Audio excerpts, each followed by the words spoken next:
আসসালামু আলাইকুম। আশা করি তোমরা ভালো আছো। তোমাদের দয়ালের রহমতে আমরাও ভালো আছি আপুরা ভাইয়ারা। এই যে দেখো, তোমাদের তো সাথে শেয়ার করছিলাম মেয়ে ননদের জামাই ননদ ওদের নিয়ে আসবো। দেখো হালকা পাতলা নাস্তা দেওয়া হলো। কী কী নাস্তা দিলাম আপুরা, তাই তোমাদের সাথে একটু শেয়ার করলাম। আশা করি পুরো ব্লগটা দেখবা, তোমাদের কাছে ভালো লাগবে।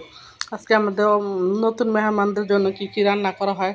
এই যে দেখো সাথে নিয়ে আসছে মিষ্টি, লিচু, তারপরে যে হাতে নিজে হাতে বানানো দই। এই যে দেখো এখানে 5 কেজি দই এখানে বড় একটা পাতিল বিয়ানে বানিয়ে দিছে নিজে হাতে। আর এই যে রান্না করার জন্য কী কী নেওয়া হলো, এই যে দেখা পুরা মেহমান তো চলে যাবে 10টা-11টার দিকে, ভোর 6টায় তা পুরো রান্না শুরু করছি, কারণ নতুন মেহমান তো রান্না করতেই হবে। এই যে গরুর মাংস মাখায় জাখায় বসায় দেওয়া হয়েছে, আর এই পাশে যে বেগুন ভাজা। তাড়াহুড়া তা পুরো আবার দেশে যাবে, টিকিট কাটা লাগবে বলে। আবার নন্দের বাবু পেটে তো পুরা ডাক্তার দেখাবে। কী কী রান্না করি মেহমানদের জন্য, তাই তোমাদের সাথে একটু শেয়ার করলাম। এই যে গরুর মাংস, বেগুন ভাজা, ইলিশ মাছ ভাজা, সাথে আছে চিংড়ি মাছ মালাইকারি।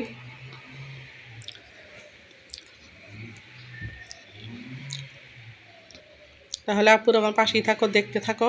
আর যদি ভালো লাগে লাইক দিয়ে সাবস্ক্রাইব করে দিবে, আপুর আমার পাশে থাকবো। তোমরা আপুরাও ওদের মতো আমাদের বাসায় বেড়াইতে আসো। আমার যতটুকু সামর্থ্য আপুরা ততটুকু আমি তোমাদের করার চেষ্টা করব।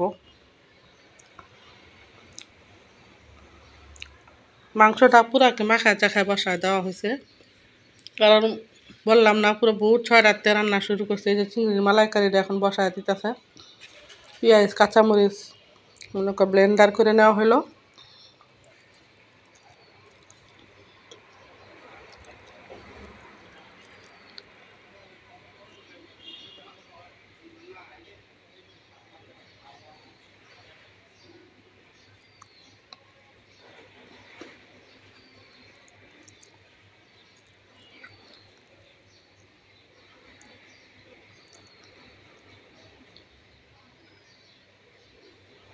একটু কালার হওয়ার জন্য জাস্ট একটু হলুদ দিল।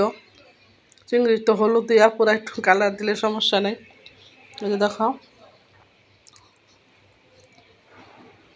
কারণ আপুরা নতুন নিশ্চিত সবাই তার সবটা পছন্দ করে না, তাই বলা পুরো এই জন্য তোমাদের সাথে শেয়ার করি নাই মেহমানগুলোকে।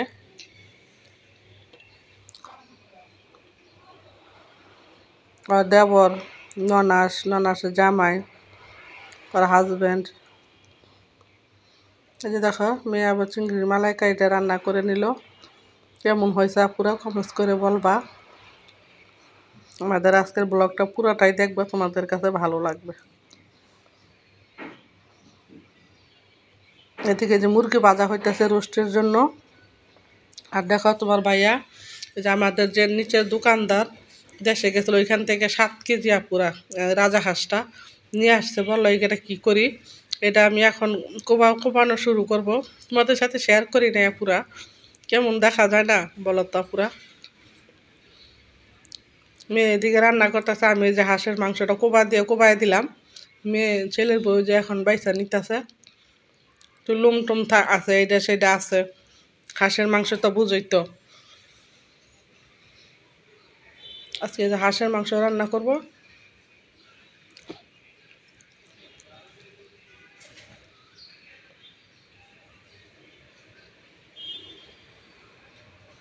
এই যে হাঁসের মাংস ছেলের সুন্দর করে পরিষ্কার করে দেওয়া হইতেছে।